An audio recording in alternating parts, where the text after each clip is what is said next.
ఇబ్రహీంపట్నం నియోజకవర్గ అభివృద్ధికి మరో కీలక అడుగు పడింది. 338 కోట్ల వ్యయంతో చేపట్టనున్న హ్యూమ్ 4 లైన్ల రహదారి పనులకు తొర్రూరు గ్రామంలో శంకుస్థాపన జరిగింది.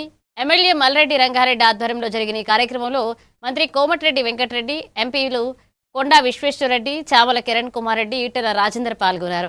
ఇక హయత్నాక్, కోహెడా, అబ్దుల్లాపూర్మెట్, మంచాల్ ప్రాంతాలను అనుసంధానించే ఈ రహదారులతో రాకపోకలు వేగవంతమై నియోజకవర్గ అభివృద్ధికి కొత్త ఊపు రానుందని నాయకులు తెలిపారు.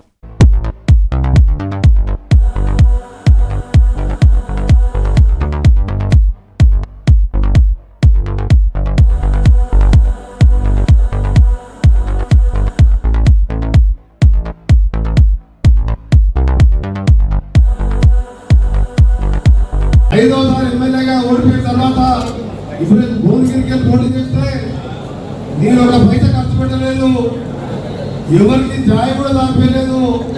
మీరే ఖర్చు పెట్టుకొని మీరే ఓట్లు వేసి గెలిపించి మళ్ళా 6వసారి ఎమ్మెల్యేగా మళ్ళా ఈరోజు రాష్ట్రంలో ఒక ముఖ్యమైన శాఖ మంత్రిగా ఉన్నారంటే అది ఇబ్రహీంపట్నం అన్నా తమ్ముల ఆశీర్వాదం, ఆ ఆశీర్వాదం.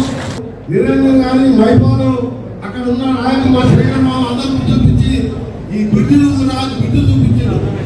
మొత్తం ఏ కార్యక్రమం చేసినా ఇది ఒక్క కాంగ్రెస్ పార్టీ వల్ల మన ప్రభుత్వం చేస్తున్నటువంటి కార్యక్రమాలని చెప్పి సందర్భంగా మనం చేస్తున్నాం.